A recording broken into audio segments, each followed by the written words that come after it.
Hello everyone and welcome to another video with me, 320 Sim Pilot. I am a real-world airline pilot, and in today's video I'm going to take you through the Piaggio P.180 Avanti from Microsoft Flight Simulator by FlightFX. This has just been released and we're going to take it for a full flight, and I'm going to guide you through how to operate this fantastic aeroplane as best I know how.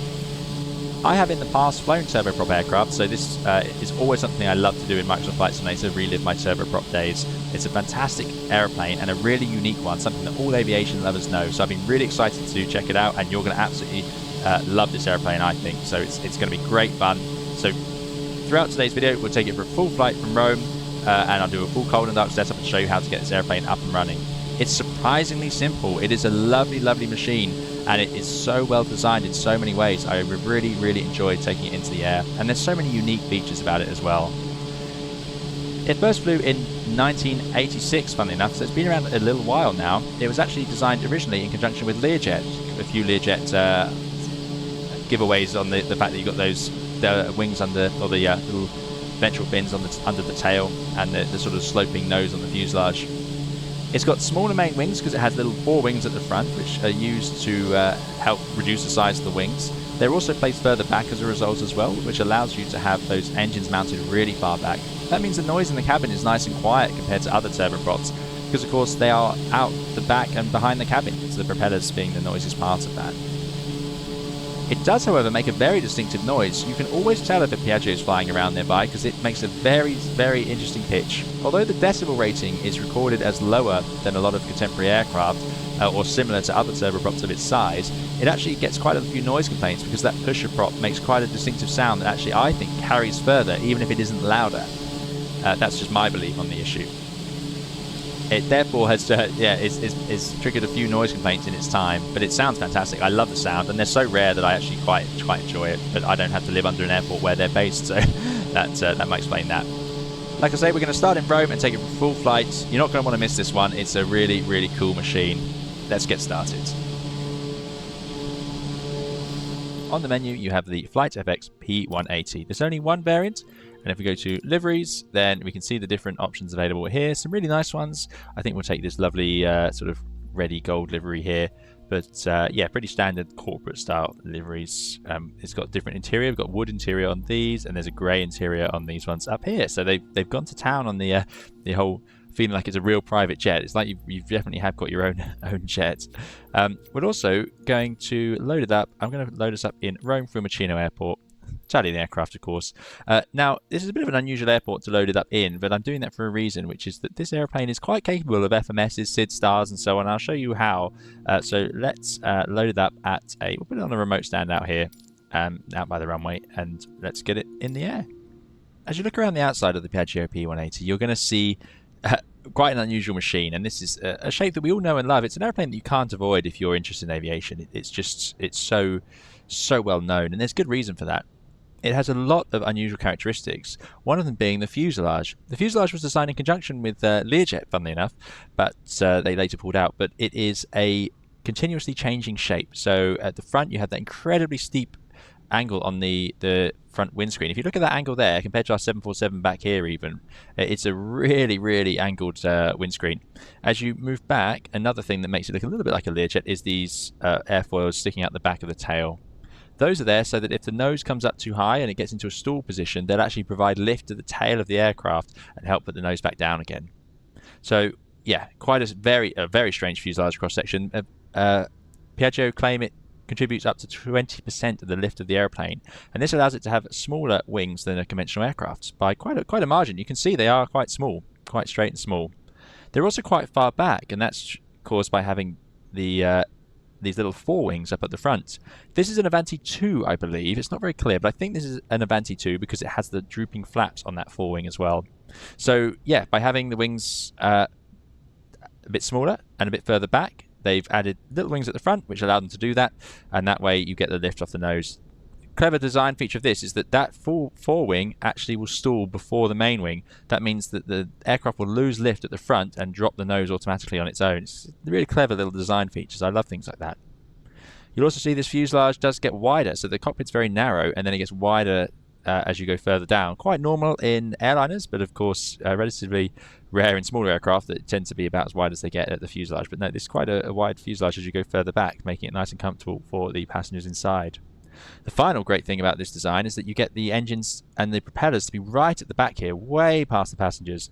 So although the airplane is quite noisy from the ground, and it is noisy even though it's actually rated at lower decibel ratings, it's just the audio, the tone that it produces, I'm convinced travels further, but I haven't got proof for that. But you can always hear a Piaggio. They are very noticeable. Turboprops in general you can hear, but a Piaggio sounds even different.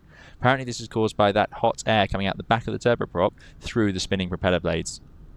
So that triggers quite a different sort of sound. So it's an amazing sounding airplane. We'll see today if we can recreate those sounds, or if the team at FlightFX have recreated it. So let's take a closer look at FlightFX's model that they've created in the simulator for us. It's a nice level of detail. I do like it. It's a little bit on the clean side for my tastes, but I always prefer my aircraft to be quite grubby and operational.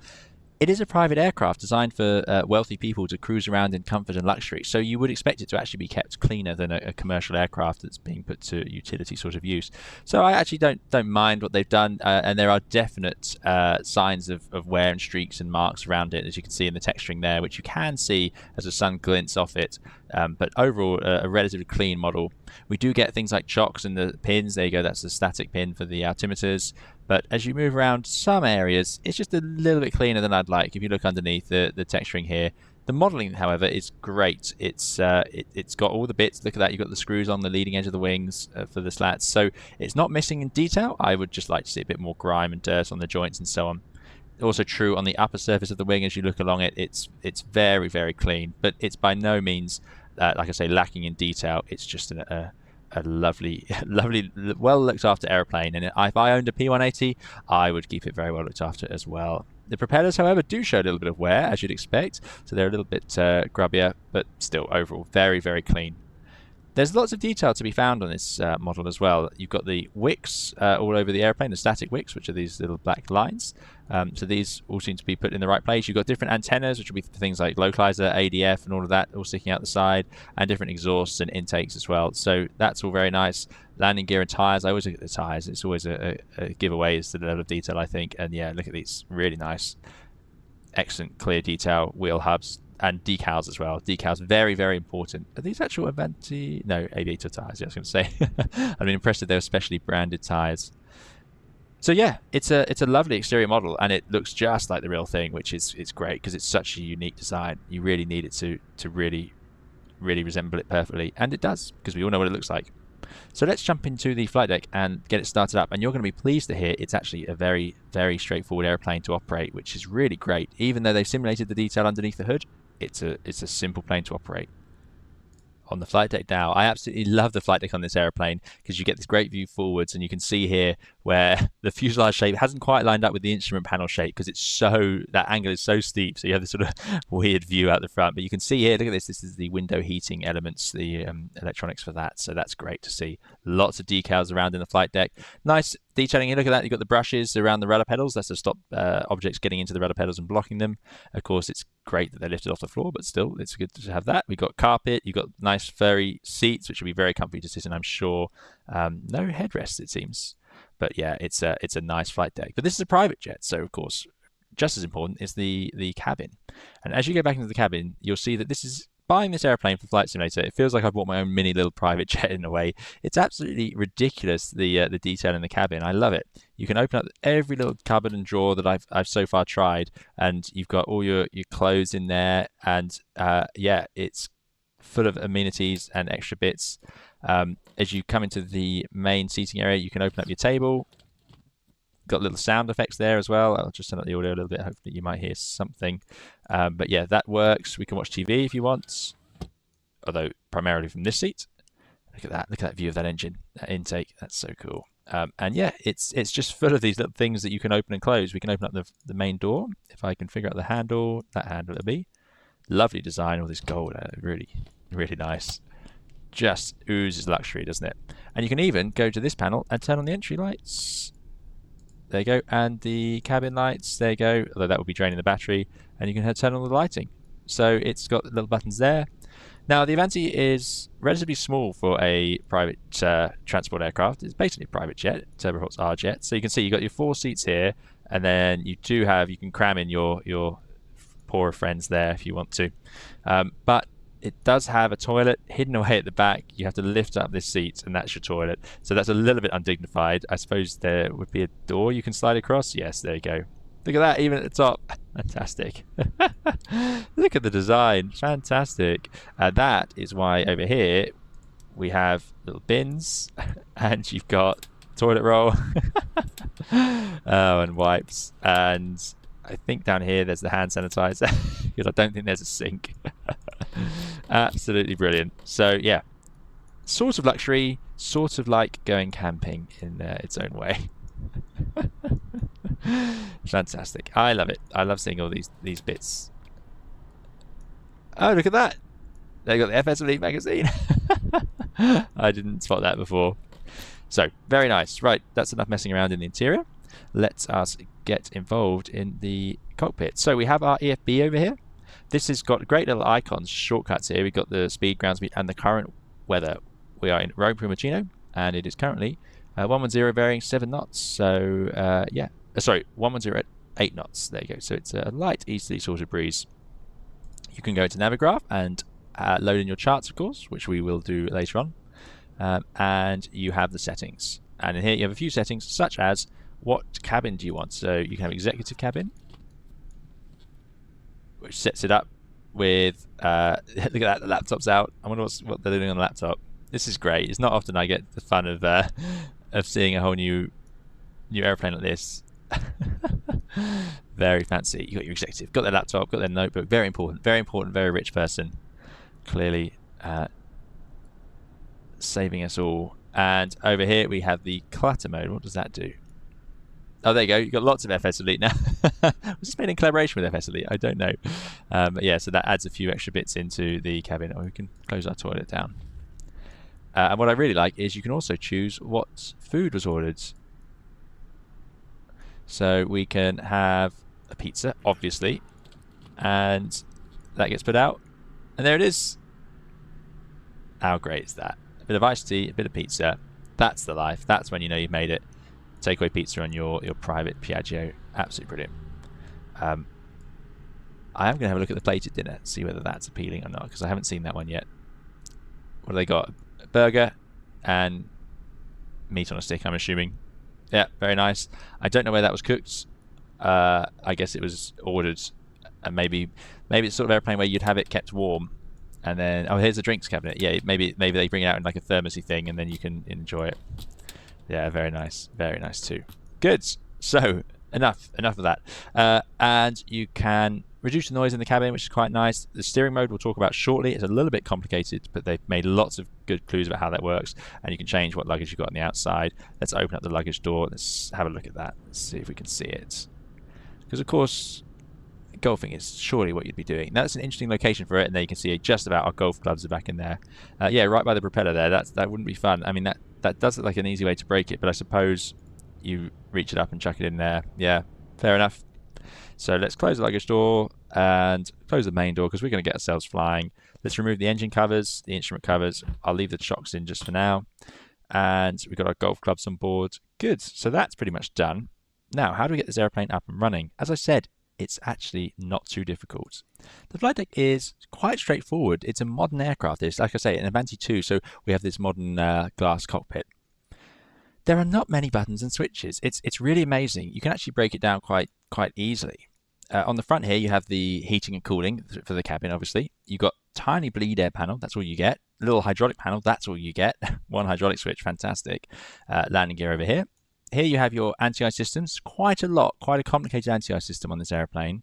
And here's the master switches. This is where you're going to deal with your engines. So auto feather, engine starting, oil cooling. Don't worry, I'll talk about all of those. Your generators, things like that. Down here you have your flaps, condition levers. So for those of you not familiar with turboprops, we will talk about those as well. And our power levers over here. Then you've got some of your exterior lights and your FMS. And that's about it. Pressurization over here for the cabin and systems testing. And you'll see shortly, classic EFS setup, instrument displays, engine displays, and over here is your artificial horizon and your nav display.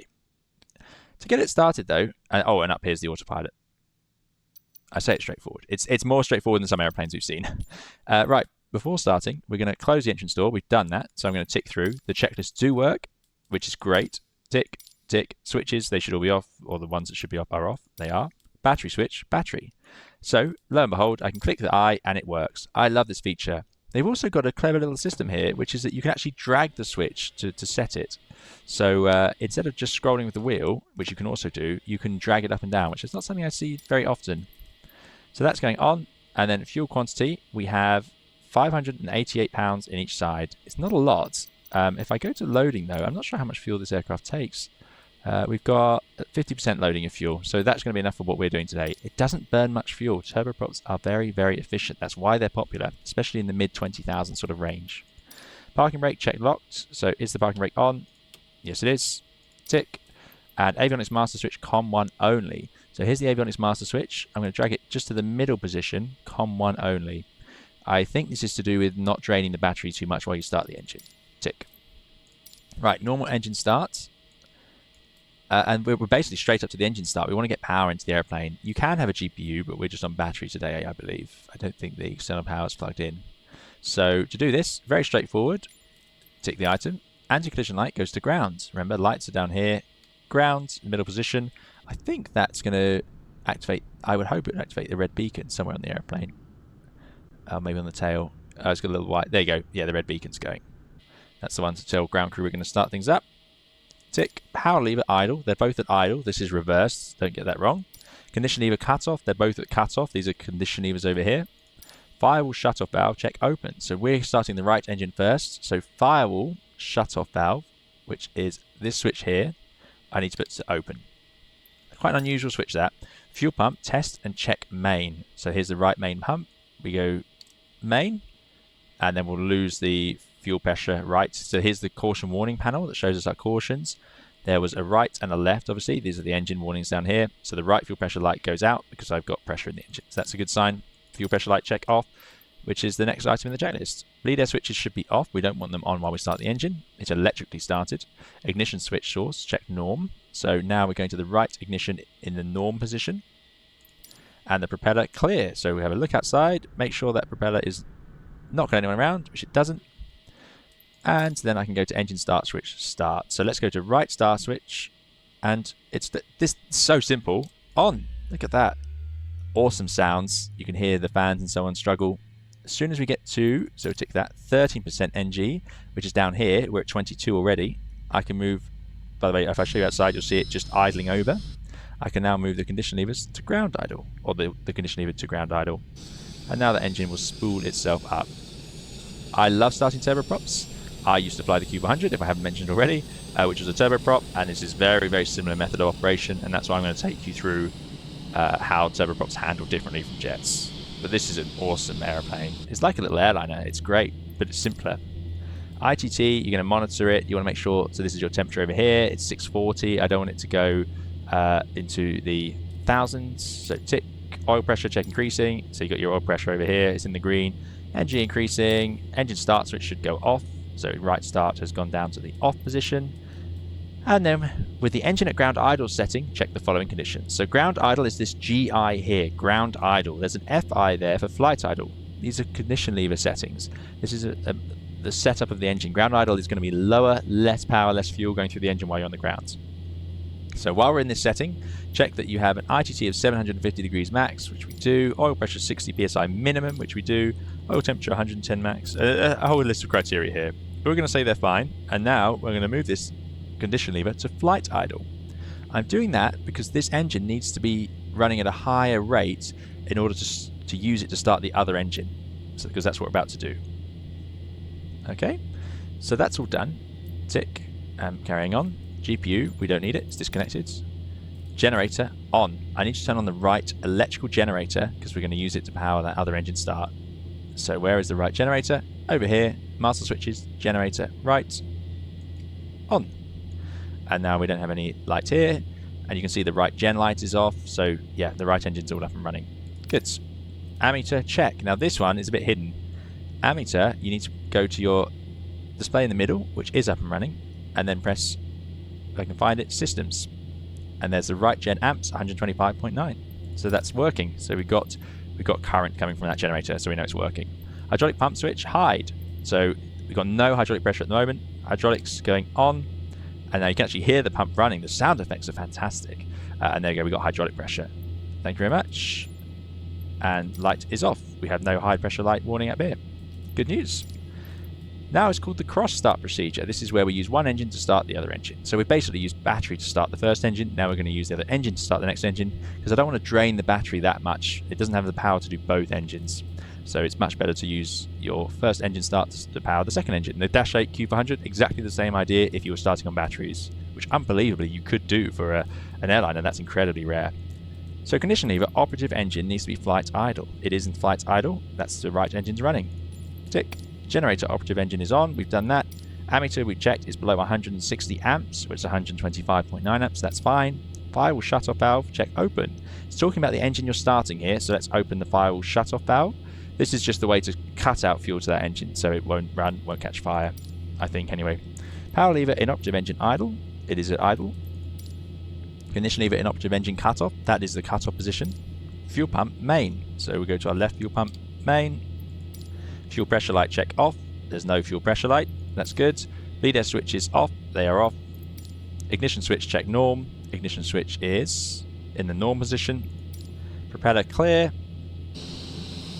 See that engine up now. Engine is clear. And engine start switch start. Left start, start. Same awesome sound effects. 13% NG happens very quickly. Turboprops do start nice and quickly. We're introducing fuel by putting it to ground idle. There you see the fuel flow up there. And there it goes. Great visuals as well as it spools up. I love it.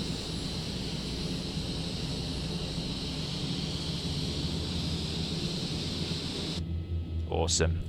Tick. Condition lever inoperative engine at ground idle. It's at ground idle.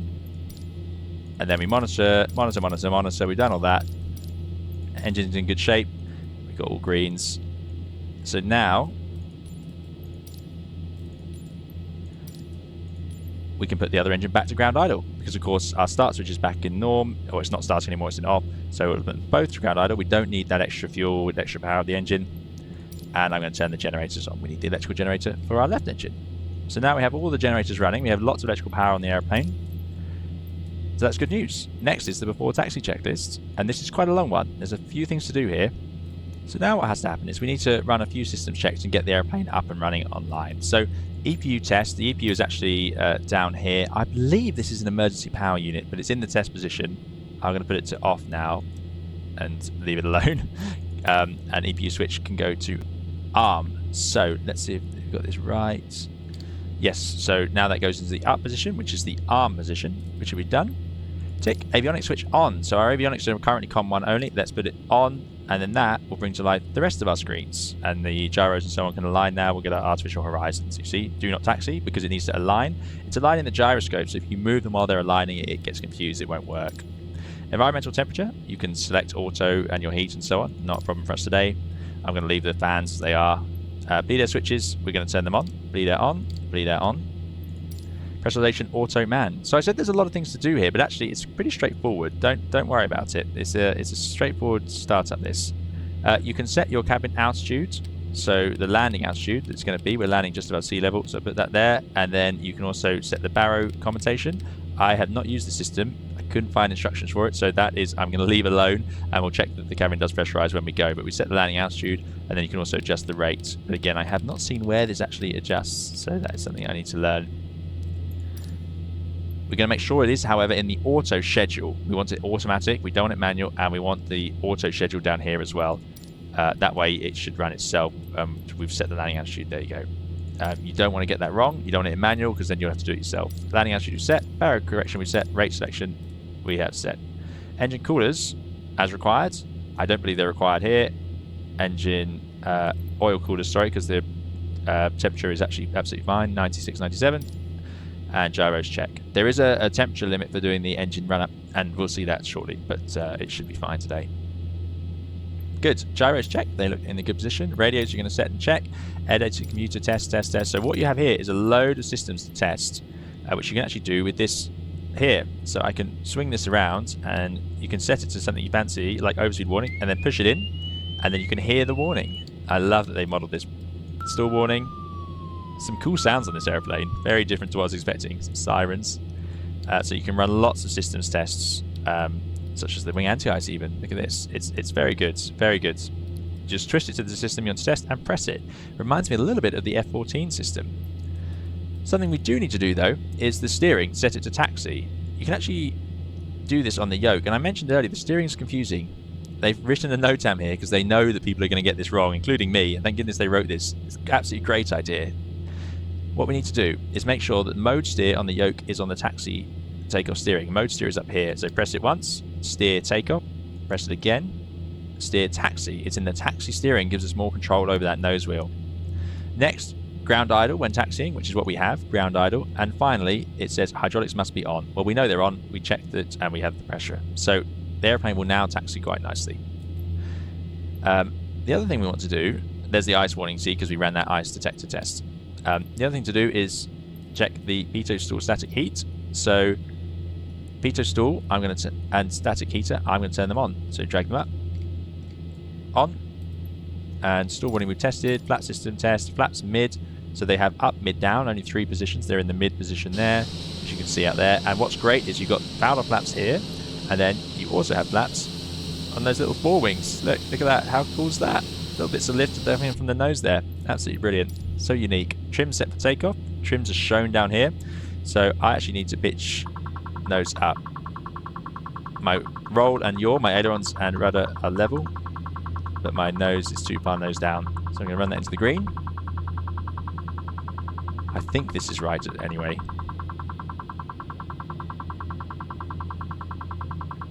There we go. We're already in the primary system. Yep, good. So that is set for takeoff. Ice detector test. So the only thing I would wish, I quite like it when they put explanations in the bottom. This doesn't have any of that, so, or I haven't found it yet if there is. So actually you do sort of, you need to know what it's asking you to do. It's mostly straightforward though, like I say. It's a very straightforward aeroplane, which I really, really like. So you can do your ice detector test if you want to. Windshield heat check. So let's put on the windshield heat, which is over here. I'm going to put it to low because it's lovely out there. Engine ice vane, cooler intake, check. Engine inlet, de-ice boots, check. So here's, like I say, complex de-icing. Basically, there's engine ice vanes, forward wings, main wings. I'm actually just put those into auto. And then there's oil coolers, and then you have the boots, which I'm not worried about running, so I'm going to leave those off for now. Windshield heater in low.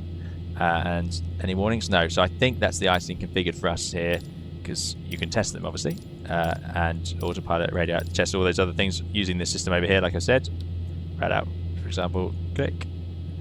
And then it'll run through a test. Now you do need to know what the test should do, and it's often quite complex things, but you can see they've modeled it. Anyway, we haven't got the warning lights, so that's good. Parking brake is released, or it will be, and we can taxi. And then we have our taxi checks. Now taxiing is quite straightforward. Check the brakes, steer the airplane, do a little bit of reverse, make sure the reverse works, and then that's about it. Next will be the engine run-up, and that is where we're going to test things like the auto feather. Okay.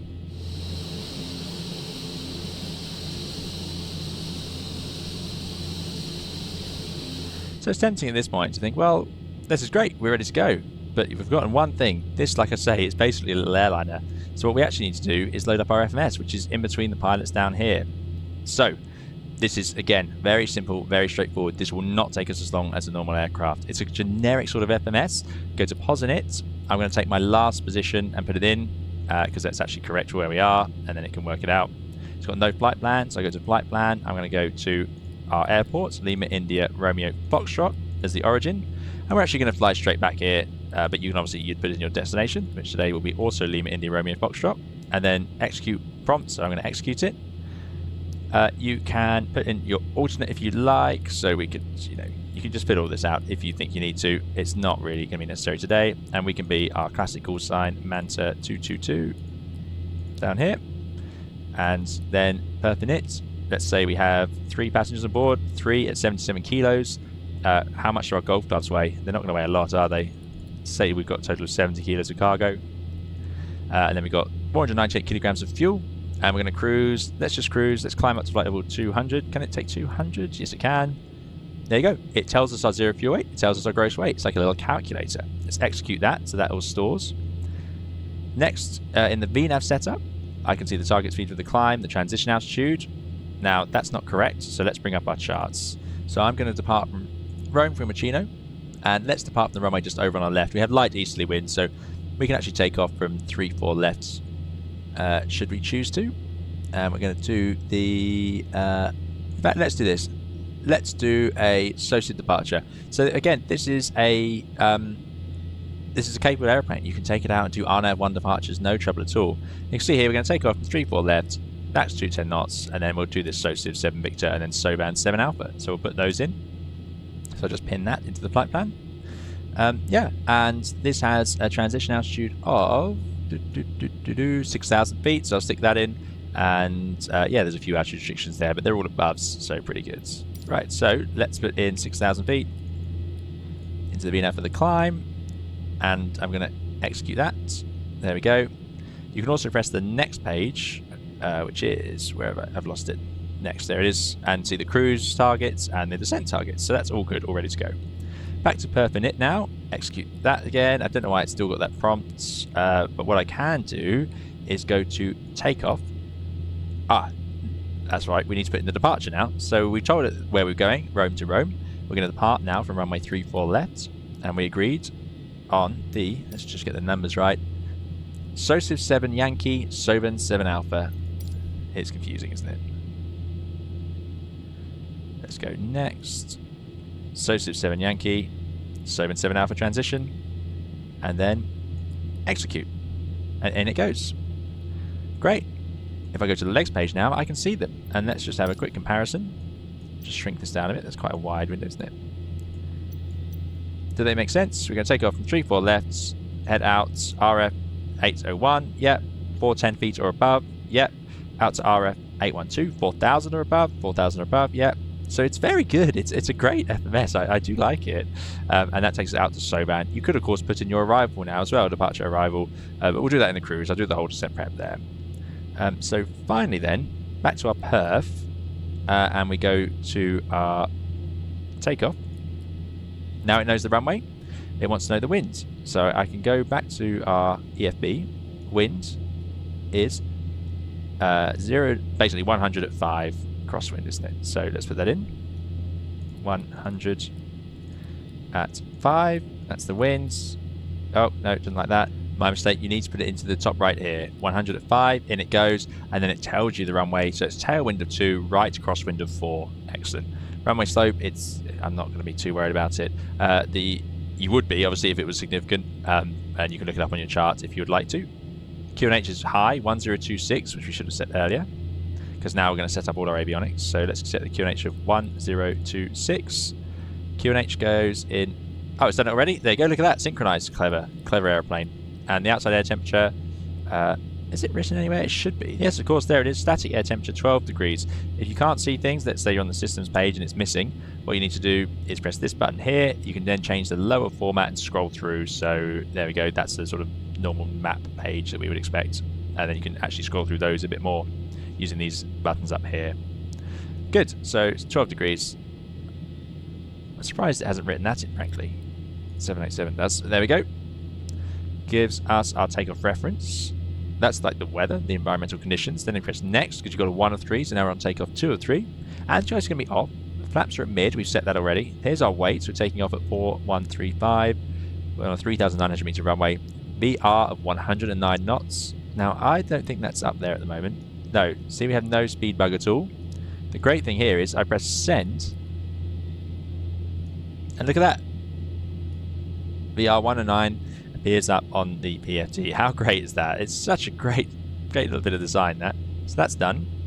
And if you go next, you're going to get some weight, so our structural limits and so on. These are in kilograms, I believe. Good. That is it. So we've checked the legs, we've got the departure performance. We're going to rotate at 109 knots with mid-takeoff flaps. Good. Finally, let's set in our stop altitude. Air traffic control would clear you. It's not written on the chart, but we need to be above 11,000 feet there at SOSIV, so I'll just put 11,000 feet in the window, which is a little bit awkward. It doesn't have the window over here. Now, there's nothing wrong with this in real airplanes, but it's a bit fiddly in Flight Simulator when I can't show you both. Now there's nothing wrong with this in real airplanes, but it's a little bit fiddly in Flight Simulator because I can't show you both. But here's the altitude knob. I'm going to wind the altitude up to 11,000, and you can see it down here on the Copilot's PFD. 11,000, there it is, on QNH 1026. I'm also going to arm LNAV. I don't know if you do that at this stage, frankly. So in roll and pitch, and then I'm going to get LNAV to engage once we're in the air. And once we're in the air as well, I will engage a vertical mode. But for the takeoff, we'll just fly it manually and then engage the autopilot. It's very straightforward autopilot to use when we're going. Great. Now the only thing we have left is this auto feather caution. Auto feather system will check shortly. So we know about that. Thank you, caution system. If you get the lights, you can just press it up there to cancel it once you've checked what the caution is. Right, finally then, go to settings and let's get rid of our chocks and we'll go taxiing. Clear on the right, clear on the left, just about. I need to taxi over to the runway just behind us over there. So, let us release the brakes and we'll make I think we'll go for a hard left turn here. I think that will work. Yes, we are here, so make a hard left turn, and then actually we'll do another left turn, Alpha Hotel, we can easily take off from there. Our performance, however, was of course based on full length, but yeah, this airplane's very light, so we'll take Alpha Hotel intersection. So remember, you've got to be in the steer taxi on the PFD. I love the fact it flashes so you can't miss it. Brakes released, airplane's rolling forward now, and we'll go hard left on the rudder, and that way it's connected. Now there is an option over here, you can have automatic steer mode. If you turn that on, you don't have to do this whole mode switching. The airplane will allow you to control the nose wheel steering at the correct speeds, but I've got that off at the moment. Also, by the way, there's engine damage. I might disable engine damage, so we could actually get some wear on the engines if we overdo them. It's quite hard to find performance information from this airplane. However, it is quite straightforward to use, but yeah, it can be a little challenging. So you'll see me come up with some of my own performance numbers as we go.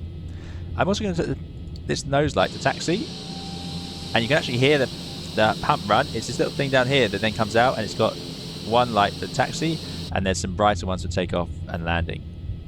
By the way, incredibly responsive. It's like a little go-kart. One of the best airplanes I've ever taxied in terms of how responsive it is. Unbelievable. It gives you a lot of confidence. Quite clever design having that main landing gear stretch out to the sides like that, because it's quite a narrow fuselage otherwise. It's running away a bit, so just make sure we are at idle, which we are. A little bit of brake needed, and we'll go left down as we head out to our runway. I'm going to change the format of my navigation display down there to the more traditional sort of airliner style one, so I can see the waypoints coming up. Good.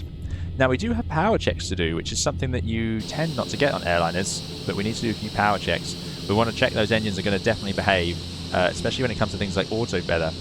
Remember, they're in ground idle right now, but we're going to power them up, and those engines will then moderate their RPM to keep those propellers spinning at a certain speed. So these are constant speed propellers on turboprops. What that means is, as I apply power to the engines and fuel, instead of the propeller spinning faster, it actually just increases its coarseness. So it will tend to spin at the same RPM, but it will actually get, it's like going up a gear, you know, it will increase the coarseness of the angle of the propeller blade onto the wind, and that will push more air backwards, and that's how it delivers the power for takeoff and so on. That's why turboprops have a strange noise as they change power during the cruise and so on, or as you're flying around, because they don't actually do the same thing as jets. They aren't accelerating and decelerating, they're just changing the coarseness of the angles of the blades. So set the parking brake here, we're out at the runway. So yeah, so right now they're very fine, they're very thin, and then as you apply power, I don't know if you'll see it in the modelling here, the only problem is on the ground that actually it won't work, because they will change RPM on the ground because they aren't spinning fast enough yet to be in the proper modes. But yeah, anyway, let's do the power checks and get that done. So taxi checks, we've done all of that. So let's go to engine run up. Parking brake locked, it is. Condition levers max RPM. So let's bring that back to idle. That's idle. And then we put it up to max RPM. So now we can see our RPM up here. You see the props increasing. Tick. Power levers advanced to 2000 RPM. So just let everything stabilize. There we go. And we'll bring this to 2000s. Power levers forwards. RPM is amber, you see. It's saying that they're running slow, which they are.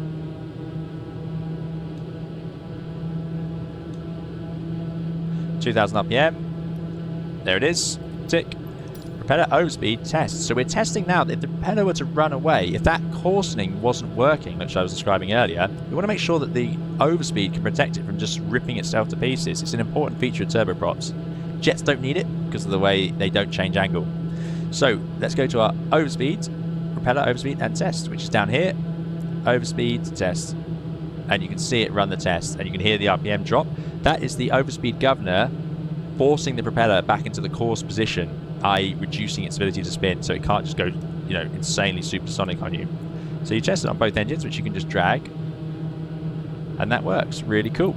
Propeller governing, check to minimum RPM. So now I need to check, well, let's put it back into the off position. Off, there we go. And we check that they are running. Now I'm not entirely sure how this check would be done, but I brought the thrust lever back to idle, and the RPMs have dropped and they've gone into amber. And now we're going to test the auto feather system. So I'm going to drag that to tests. So the next thing about turboprops is that if you have an engine failure on takeoff, it won't test unless we have a bit of power on, perhaps. There we go, auto feather test. If you have an engine failure, oh, it's got too much power there. Enough to drag it through. I'm not overly familiar with how these tests are actually run. It does vary aeroplane to aeroplane. There you go, back to a stop. But you can see the test running. You got AFX. So yeah, as far as I'm concerned, these systems have all been modelled correctly, and it's only my knowledge that's going to limit us here. And then you're going to put the auto feather to arm. What auto feather does is if the engine fails, it will feather that propeller. It will turn it off from the wind, make it coarse, which will actually make less drag. What you don't want with a turboprop is for an engine failure and then the propeller to keep spinning, because that creates vast amounts of drag. So we want that system armed for takeoff in case the engine fails, so it automatically feathers, drives that propeller into course, and then produces less drag. And that's it, parking brake release. Next is the before takeoff. So let's run this. Circuit breakers are all in. They're all down here, by the way, the circuit breakers. So we tick that. Anti-collision light can go to air. That's down here. We'll put that to air. Windshield heat as required, we've done that. Pitot static heat, we've done. Seatbelt and no smoking signs, they are down here. Fasten seatbelts, please, everyone. I'm going to put the nav lights on as well. Flight instruments set and check. Engine gauges check. They're in amber because they're the low power setting. Warning caution lights check off. Transponder set. Lead air switches down here, they're both on, left and right. Fuel pumps are both on the main, which we've done already. And the condition levers are at max RPM for takeoff, which makes sense. Flaps are in mid. Trim is set. Aileron trim neutral, rudder trim neutral. Flight controls, let's do a full flight control check. Now I apologise for the way that's moving, that's due to my Xbox controller. There we go. Pretty straightforward flight controls, you just have a rudder, you've got your ailerons, and you've got your elevator, and the front wing does not move. It does not have little elevators on it. Great, so those are all free. Steering takeoff. So now I'm going to go to mode switch, mode steer, and then steer takeoff. I think we'll still have enough authority to line up, but we shall see actually. Oil coolers are off, taxi landing lights, let's put it to landing. It's a bit brighter now. Nav lights are on, ice protection done. Next is takeoff. Now you can see here, we're going to check the engine gauges are within limits. That's quite hard to do. You can't just go full throttle. You do have to actually set a bit of a thrust. Now how that thrust is decided, I don't know. There's two gauges on here. One is torque. That's how you measure the power you're getting out of a turboprop, because remember the RPM won't give you that information like it would on a jet. So this big arrow is the torque, and this little one is the ITT, the temperature. It's currently showing 654. So that's what those are. Don't get confused by those. But we're going to go to a sensible takeoff thrust. Then we're going to rotate at around 109 knots over here, not 110, slightly slower. Airspeed, get to 120 knots, and it says until above 50 feet. There you go. So we'll do that, and then taxi landing light can go off below 160 knots. So this is because it sticks out into the airflow, and then we'll bring the gear up, make sure that's by 180 knots, and then we can turn off the auto feather as we accelerate and clean up and bring the flaps up. So it'll be positive climb, we'll bring the gear up, we'll accelerate, I'll bring the flaps up, and then we'll bring the landing light in and get rid of the auto feather, and we'll climb away. Great stuff, let's go. So clear on the runway, although we have crossed the stop bar and had a little test there. Brakes released, taxi on. And you can see here, even though steering's in takeoff, we do have a bit of steering, but it's just not as much. The airplane is still responsive, but it is not going to go around a sharp turn there as you try and park it or something like that. You can see there, as we get a bit of momentum, it's definitely losing its ability to steer us. Okay. Oh, gone through the centre line there. There, that's because we got nice, relaxed steering. Okay, we're not using the flight directors, we're just going to climb away. And remember, 109 to rotate, climb away. I'm going to try and climb away about 120. Okay. I'm just going to set the parking brake for a second and bring the thrust up. I want to make sure we have a reasonable thrust setting. You can see the torque arrow is moving forwards. A bit more, bit more. Keep building the thrust up. And you can see there the RPM's gone red. So I think we've overdone it a bit there. That looks good for torque, keeping it below the red. And now we're accelerating, and that seems to be plenty of thrust. Now I need to find out exactly where these thrust things are set, but there's so much power available on this airplane. 2 big turboprops, it's no trouble at all. Look at this. And there is 109, it shows up on the PFD, and rotate. Weather cocked into wind, positive rate, gear coming up, and there's 120 knots, trimming out for 120. And we're away. Gears up. Absolute monster. The power in this thing is amazing. It's so great. Now you can see the modes. We've got LNAV 1 and pitch. So LNAV has engaged, which is good news. So it's going to carry us on the departure. Get through 1,000 feet. Time to accelerate. Lowering the nose.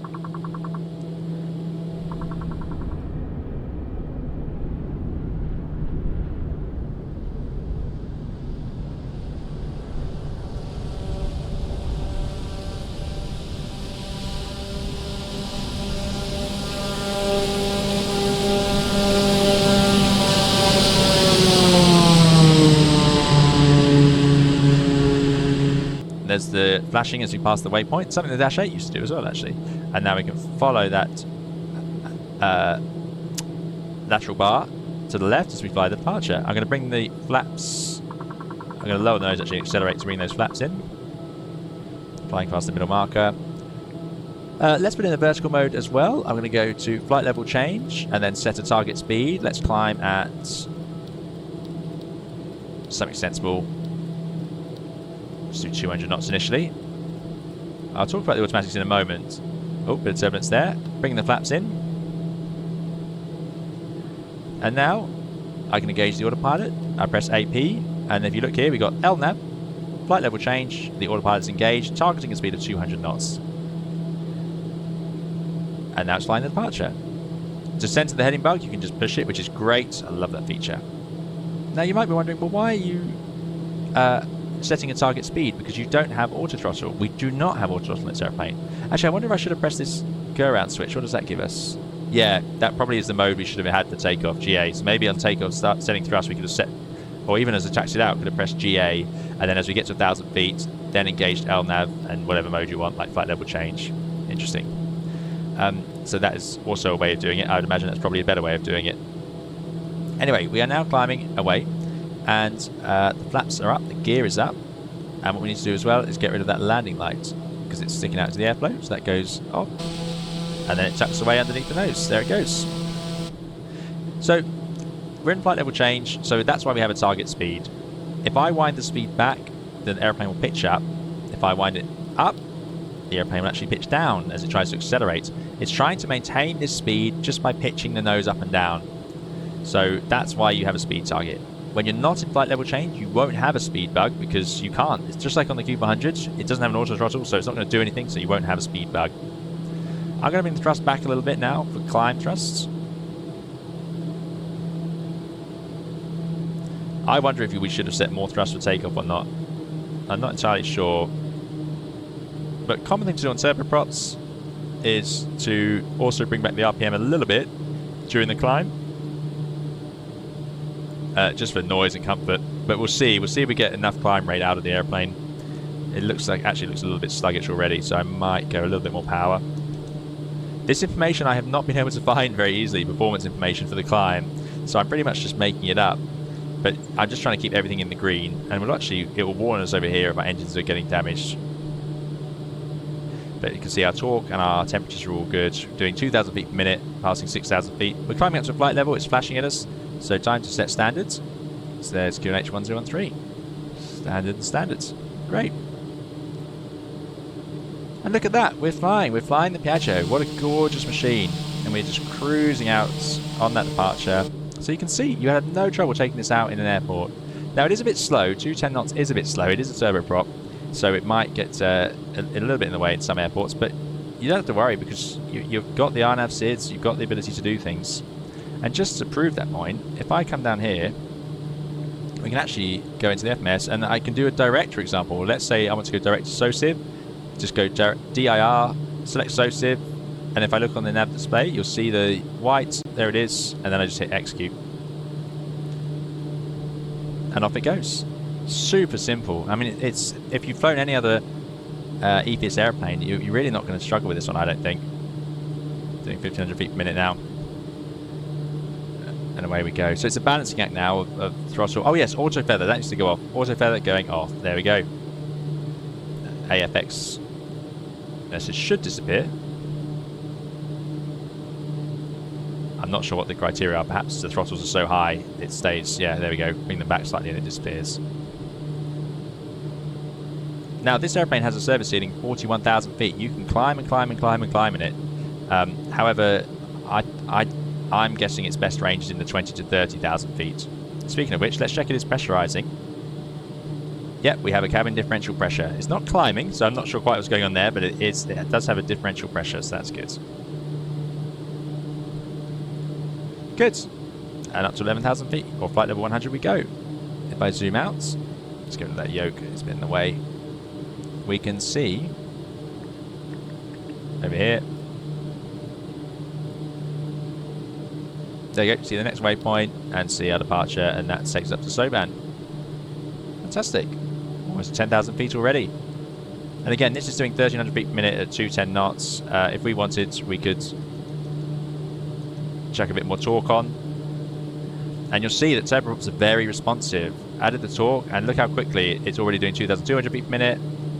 And shortly it will level off at 11, flight level 110. And like I say, you could happily take this up much higher, much higher.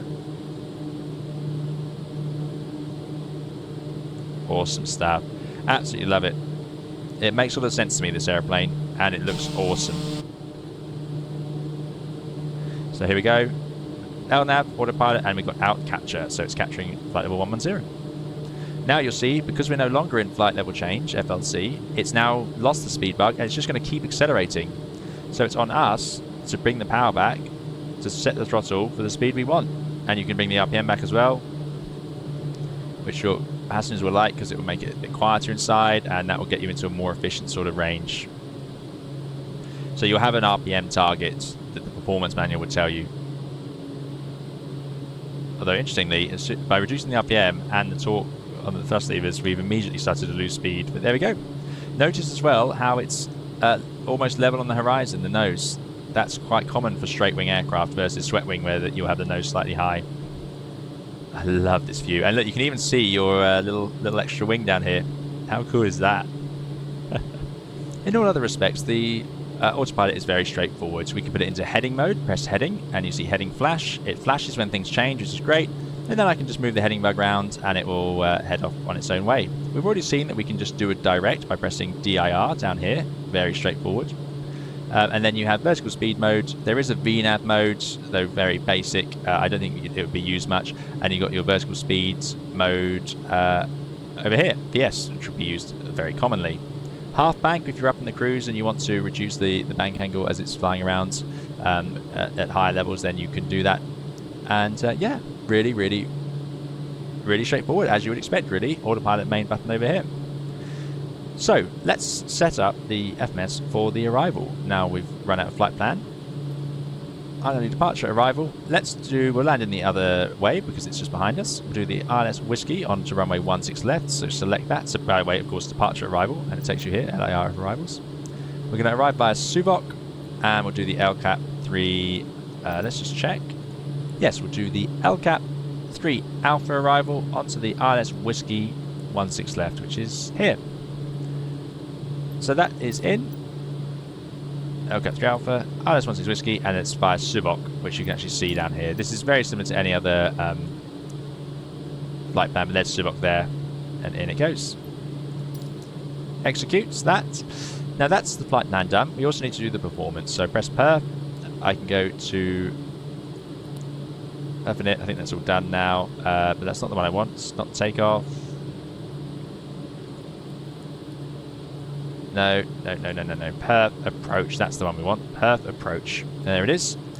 Runway 16 left, and let's put in the wind and the temperature again. So we got our little EFB. It is 120 at 7. Temperature 12 degrees Celsius. 1207. 12 degrees Celsius. QNH 1026. Pressure altitude, it's nice high pressure. Execute that. And then if I press next, anti-ice will be off. There's the information, the landing weight, the gross weight gives a VAP of 124. Once again, I'm going to send that, and that will go into the avionics. Fantastic feature, so good. And not something I'm used to on an airplane of this size. And there's our structural limits again. So that's done. I'll go to the legs page now, and we can start the arrival. I can go, in fact, let's not even do that. Let's just go direct to LCAP. By the way, here's an awesome feature of the avionics. If I do a direct to, even though this FMS I wouldn't have thought would be very integrated, it actually is. If I do a direct to, it will automatically sequence the flight plan and put the airplane into the LNAV mode. We're currently in heading off nowhere. You can see there's our arrival. So let's say I want to go direct to GoPol actually. Let's go to GoPol. Start, join the arrival halfway through. So I press direct. GoPol. There it is. There's the white line. Executes. And check this out. Oh, it hasn't done it. It did it to me earlier. Okay, there are some circumstances where it will put it into LNAV for you. This one it doesn't. So I don't know what I did differently earlier. Anyway, that's a lesson for me. Don't take that for granted. Definitely check that it does go into LNAV, and if not, put it into LNAV. There we go. I wonder what the criteria is then. Interesting. And round we go. Now I'm convinced we can go a bit faster than this, so let's power up. I don't know if we need to increase the or lower the RPM a bit, which allows us to get a bit more torque out of the engines. Sort of like going up a gear. And there you go, look at this. Oh, a bit too far, don't go too far. 230 knots. And you're only at 11,000 feet here. So you can get this airplane to make some serious speed. You could use this to really go places. You can also do some cool things like change your speeds in here. You can adjust all sorts of settings. Look at that, change it to hectopascals, flight level alerts, on or off, metric outs. The system's depth is here. This is a great airplane. Really, really cool. You can also change the style of your screen, so you can have the sort of the classic rows, and there's our LNAV bar, and you've got the sort of arc style, and then you have the map style, which is what I'm going to use. Something else to say, look at that, reaching 250 knots, no trouble. Something else to note is it will actually do some of the tuning itself. We'll see. So we're going to find ILS Approach. So I am going to tune it myself because I'm not 100% sure of the system, but or to show you how to do it as well. There's nav1 over here. So I'm going to select nav1. I can adjust the standby frequency to 108.1. Oh, you've got to watch out. It does cycle up. So 108.1. And then 1/2. Oh, sorry, no. I want to be on nav1. Sorry, if you press 1/2, it takes you to nav2. So nav1, 108.1, and then hit this button, and it'll swap it over. Course bar, you don't need to set because it will do it itself, I think, later on. But I can also press preset lock 1. It's on course 159. So there you go. Look, it already loaded in course 159. So it did that itself by pressing the preset button. And now we'll go back to the FMS. So that just allows you to set the lock. So I can adjust this if I want to in the background to whatever I want it to be.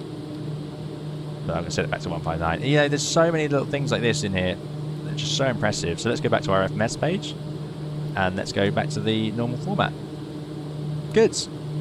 Now, before we do fly that arrival, let's have a quick go at the handling. How does this airplane feel to fly? Oh, no, please don't let's not talk to a traffic control. Definitely not. Right. I'm going to take the autopilot out. Nice soft warning there. And I have to say, out of the box, this is one of the nicest hand-flying airplanes I've experienced in Flight Simulator.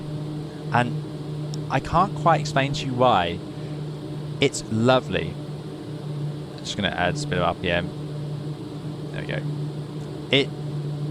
It's smooth.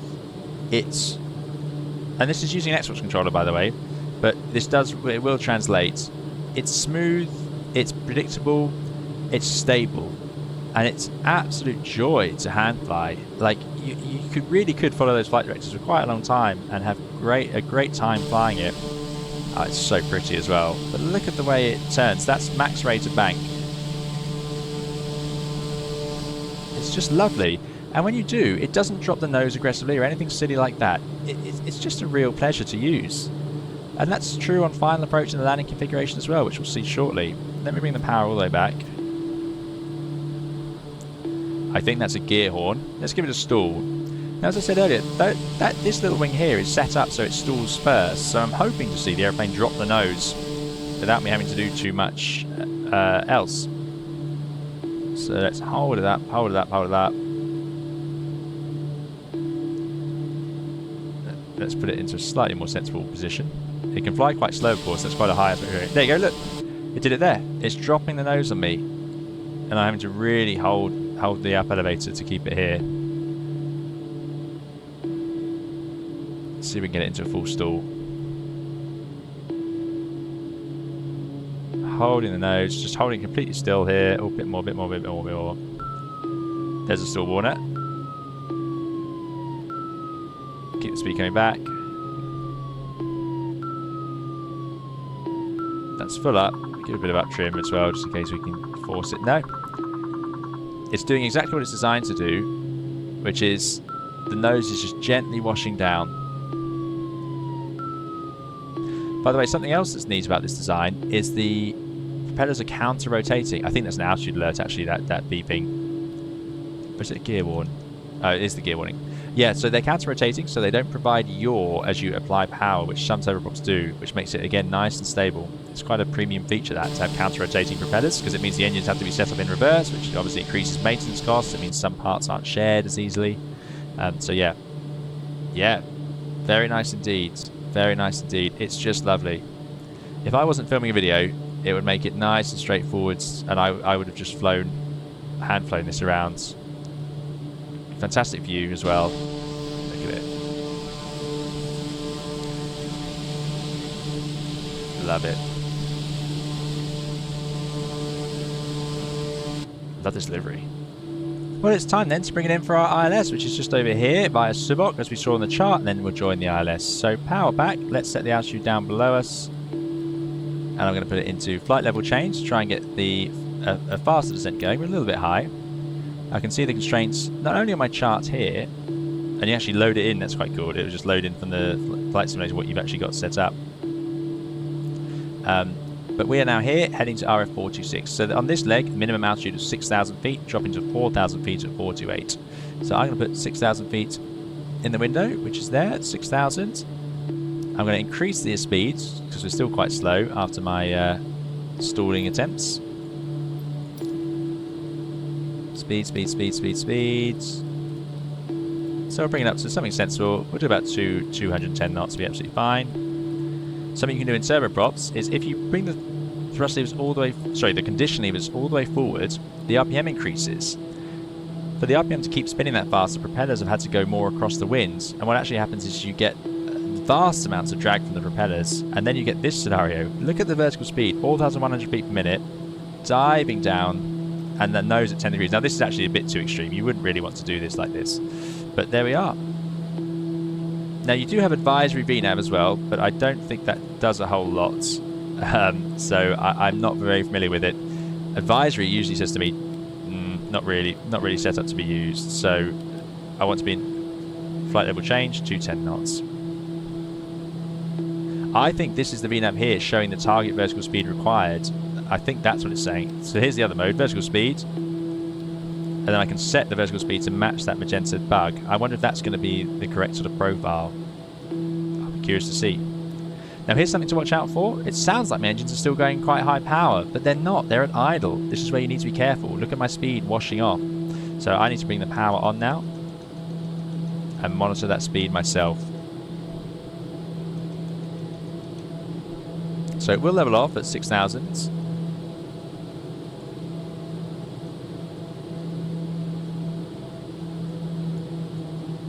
just going to bring that back. I don't like flying around at max RPM. Again, I need to find the performance information for what that should be set to, but that's how you would do it, and I would expect it to be something similar to that.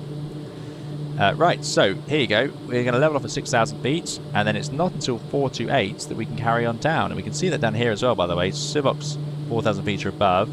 Oh, actually, have we gone past it already? No, 6,000 feet, and then at 428 we can go down to 4,000 feet. And the VNAV has... oh, look at that, sunshades work as well. How awesome. The VNAV has calculated this, so it's got a TOD there. So it will tell you the top of descent coming up, which is really great. But remember, it's leveling off at 6,000 here. It's going to be out as capture. I need to apply the power to keep it there. Otherwise, the speed will just wash off. That's the one thing that's going to take your capacity on this airplane over others. Great. So I think the VNAV's done quite a good job, actually. And remember, it's in here, and there you go. It does tell you lock will be tuned. So I reckon it would automatically tune that localizer as well. In fact, you can see it's changed it. It's automatically tuned some other things. So hopefully it will put... There it is, 1081. It's done it. I didn't press anything there. It just did it. Excellent. And it's saying check out cell because it wants to go down now to 4,000 feet. I know that's safe. I'm also visual. I'm going to put 4,000 feet in the window. I don't think VNAV's going to do anything. Oh, VNAV path. There it is. Okay, let's see if that works. So yeah, I think this magenta bug is... Oh yeah, we need to go to QNH now. We're going down to our altitude, so we go to QNH. I think VNAV path should take us to that magenta bug, and I think we could just follow that bug as well. So that's target vertical speed required. It's a very similar system to what the Dash 8 had as well. Speed's creeping up, so bringing the power back now. Remember, it's all on us. There we go, we're regaining VNAV. It's nice and safe. 4,000 feet above at Civoc. Love it. Rome Airport over here. Bit of turbulence off these hills. Yeah. I think the VNAV's actually quite capable in this machine. More than I thought. And over here you can go to Perth. And then you've got VNAV setup. And you can actually change the descent. So it's targeting 250 knots, Mach decimal 64, 3 degrees vertical path angle. Is there a progress page? I think you can change some of the things on the display. Yeah. Yeah, look at that. Takeoff reference speed, so you can see the performance you put it up on that middle screen. Speed's crept back a bit. Get the power on. So there's more fun to be had with those screens, clearly. More adjustments that can be made. We can see the ILS now, starting to get the diamonds. So there's our markers, and there's our localizer off to the left, our glide slope above us. So that's good news. 4,000 feet at Civoc. Bringing the power on now. And now, I bring up the ILS charts. We're on this leg down to 3,000 feet minimum, and that is then down to 2,500 after auxiliary. So, I can put 3,000 feet in the window. 3,000 feet, and then I'm going to do VNAV again. I'll see if it works. It's gone out. No. See the path? It's got a dash in the path. The path has gone beneath us, I think. Maybe that's what this diamond here is. Interesting. Yes. So it's showing us that we're off the path, so I actually need to do it myself. So let's go BS. I'm going to drive it down, and if I drive the vertical speed higher than the amber, I reckon we will actually intercept it. Can I arm VNAV? No, that's disarmed it. Maybe if I arm it, it will appear. Let's see what happens. It's in VBS for now. And I'm hoping that as we reach that magenta bug, it will swap over into VNAV.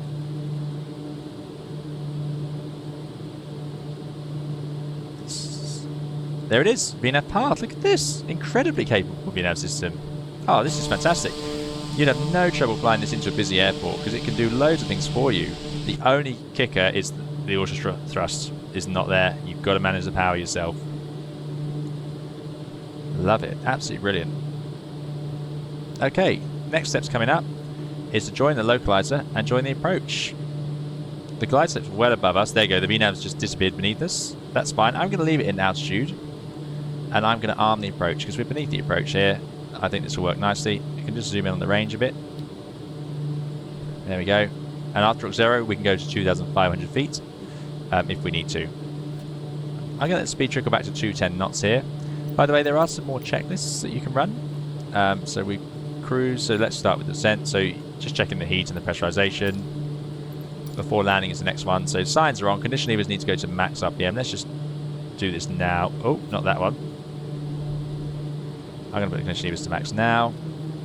And then once we're below 180, we can lower the gear. And below 170, we can do the first stage of flap. We need to rearm the auto feather. And that's about it. Okay. So sitting at 200 knots. What's the flap limit speeds?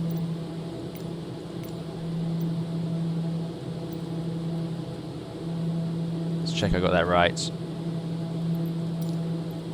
Flaps below 170 mid. So that is the limiter. So that mid there is actually, it's not the minimum speed, it's the maximum speed for having mid flaps out. There you go. Right, localizer 1 has captured. Glide slope is coming in above the green, and you see how it's automatically swapped over to the ILS? How great's that? I'm going to center the heading bar by clicking that.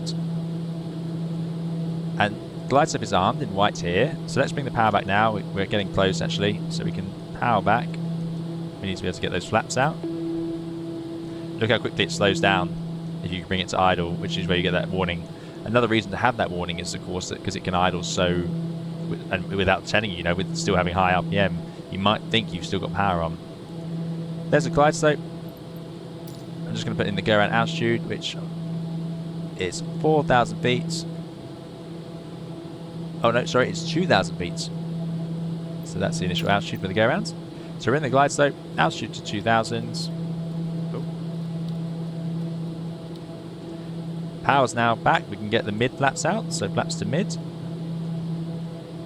And you can see AP, our approach speed, is loaded on there, thanks to our work we did earlier. And now below 150, we could lower. Oh, it's complaining. See, we have flaps but no gear, so let's get the gear out. Look at that fancy mechanism as well. Love it. Gears down. Now we're quite a way out, but giving us a nice chance to stabilise properly. We'll go full flap. Oh, I just lowered the gear again. Yep, good. It's definitely down. Caution, auto feather. See, it's telling us, well, you haven't got auto feather armed, and that could be a problem. If the engine fails in the landing configuration or during the go around, we could have a bad day unless the auto feather system kicks in to save us. So down here, auto feather arm. Caution goes away. So now just set the power, and it's a very stable aeroplane, like I said. So I'm going to leave it alone. Look at that, 125 knots. What have I got? I've got torque of 59.9, working out nicely. And it's sitting steady at the approach speed, AP. Great, right? It's just a lovely machine, this. Final approach, everything's stable. I haven't had to touch that power at all, leaving it at the about 60% torque, and maybe a tiny bit high. We'll just drop that a little bit. No auto brake, of course. But there we go. Oh yeah, landing light. Let's put that landing light on full, and you'll hear it, see it run out. There it is, under the little chin. Fantastic. A little chin light. How great's that? Right, autopilot going off. And now I'm not touching anything. I'm still not touching anything.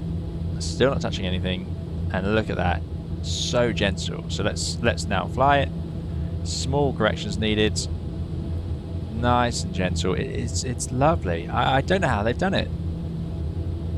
And this is with an Xbox controller, which traditionally is not the best way to fly these things. It's just what I get stuck with when I'm traveling. A little bit of sync there. Nice and gentle.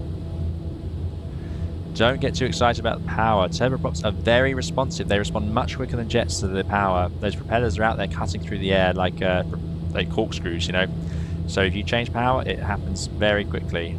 Notice that the nose is down, by the way, so we're going to need to actually bring the power up into the flare. But in the Dash 8, you wouldn't go to idle, flight idle, until you were on the ground already. So I might just reduce the power for the flare and then bring it to idle once we're down. Look at this, so stable. Absolutely lovely. Great view out the front as well. Right, I'm going to trickle the power back now, bring it back to the app. Power coming back, power coming back, power coming back. Now it's a very low airplane, it's very small. There's touchdown. Something that is hard is the nose does come down very quickly. But there we go. And we've gone slightly to reverse there. So it's going to come to a very quick stop. Look at that speed washing off. Let's go to idle and just use the toe brakes. Awesome. Remember, steering's in takeoff, so it could be hard to taxi off. But we have enough power to do that. Let's set the parking brake. Fantastic. I mean, I just love it. We can bring those back to ground idle now for the taxi in. Careful not to accidentally shut them off. And yeah, there we go. Welcome back to Rome.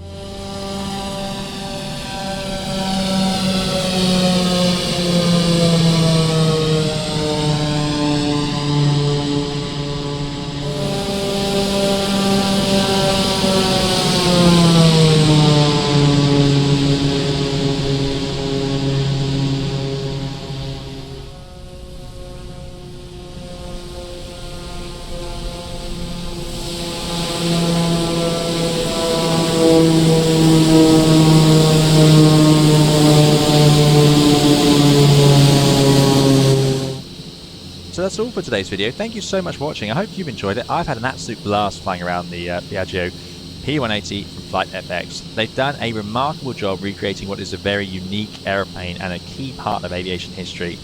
I love it to see something so unique and specific brought to life and something that I get to try out in the simulator. It's fantastic. I absolutely, like I say, love flying this airplane around.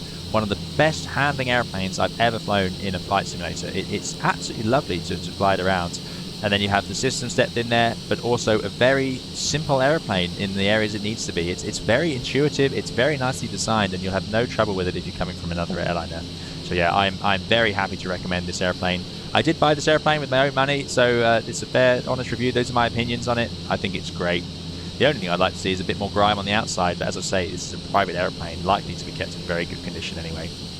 That's all for today's video. There'll be more guides, videos, live streams, and we'll look at other airplanes on the channel, so do please subscribe if you'd like to see those. Thank you so much for watching. Bye bye.